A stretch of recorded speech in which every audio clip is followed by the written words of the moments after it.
तो चलिए गाइस, आज हम आप लोगों के बीच लेके आए हैं एक छोटा सा टॉपिक, वाष्पन तथा क्वथन में अंतर, difference between vaporisation and boiling. ठीक है, इंग्लिश में लिख दिए हैं, इसको हिंदी में लिखा देंगे। वाष्पन तथा क्वथन में अंतर।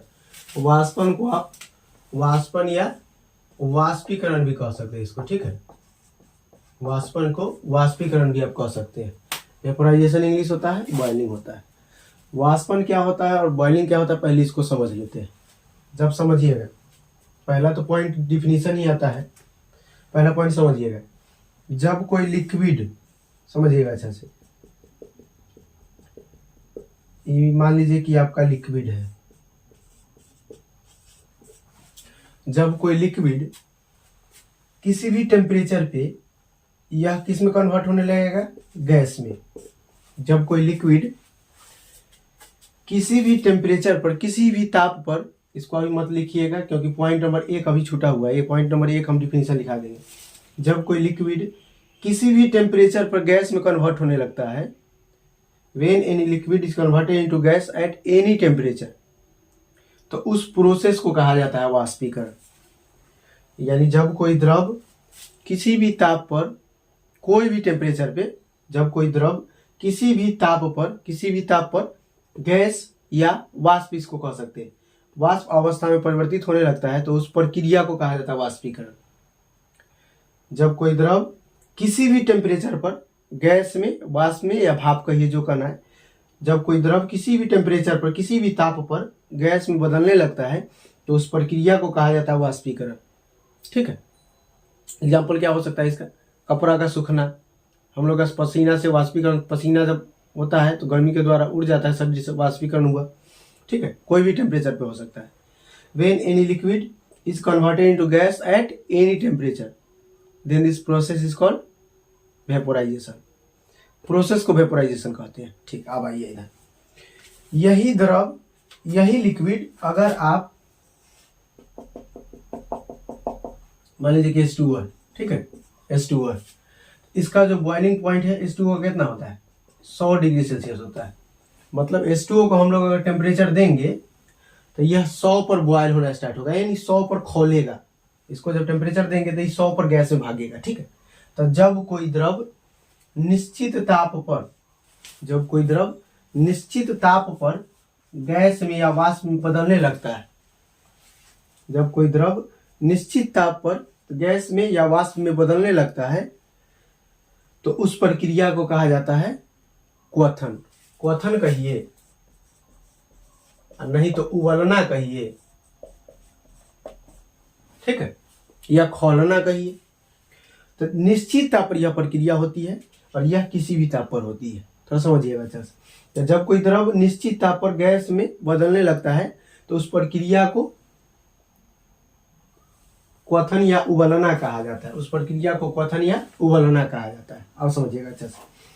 और यह टेम्परेचर क्या है, तो जिस ताप पर यह लिक्विड गैस में गया, उस टेम्परेचर को हम लोग कहते हैं बॉइलिंग पॉइंट। इस टेम्परेचर को हम लोग कहते हैं बॉइलिंग पॉइंट कहते हैं। इस टेम्परेचर को हम लोग कहते हैं बॉइलिंग पॉइंट, यानी क्वथनांक।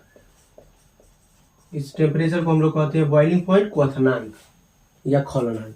जिस टेम्परेचर पर लिक्विड किस में गया, गैस में गया, उस टेम्परेचर को कहते हैं हम लोग बॉइलिंग पॉइंट, क्वथनांक या खौलनांक। ठीक है, अब भाई, तो वही पहला डिफिनीशन हो जाएगा। आप लोगों से लिखा दिया है कि जब कोई द्रव किसी भी ताप पर गैस में बदलने लगता है, तो उस प्रक्रिया को क्या कहते हैं, वाष्पीकरण।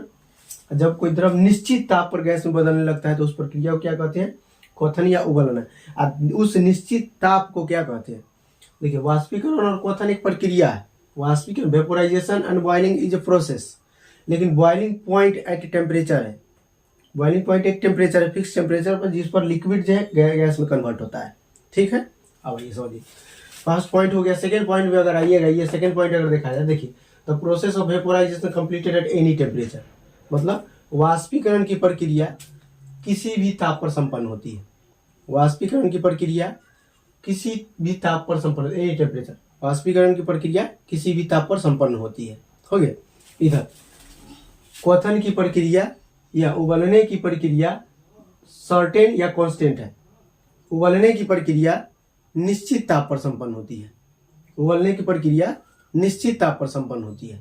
हो गया पहला। दूसरा पॉइंट, तीसरा में आइए। The process of vaporisation completed from upper layer of liquid. जब वाष्पीकरण की प्रक्रिया होती है तो देखिएगा, पानी जब भागता है ऊपर की ओर तो ऊपर का पानी भागता है कि नीचे का भारी भागता है? ऊपर वाला पानी केवल घटेगा, ऊपर वाला। तो यही लिखा है, the process of vaporisation completed from upper layer of liquid, यानी वाष्पीकरण की प्रक्रिया द्रव के ऊपरी सतह से संपन्न होती है।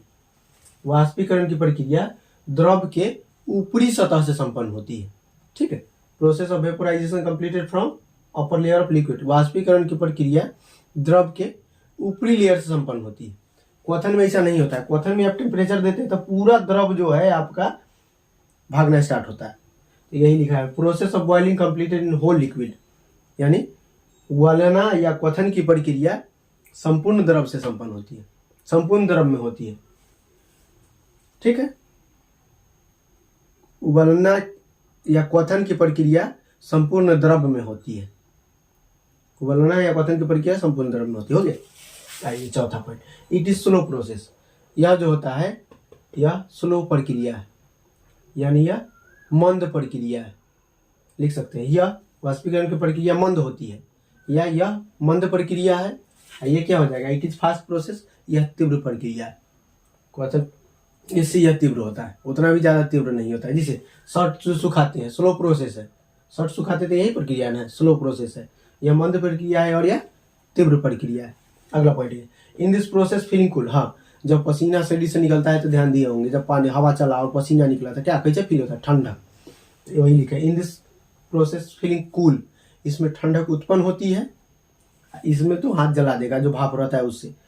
In this process do not feeling cool, इसमें ठंडक उत्पन्न नहीं होती है। इसमें ठंडक उत्पन्न होती है और इसमें ठंडक उत्पन्न नहीं होती है। अब इसको लिख लीजिए। ठीक है, थैंक यू।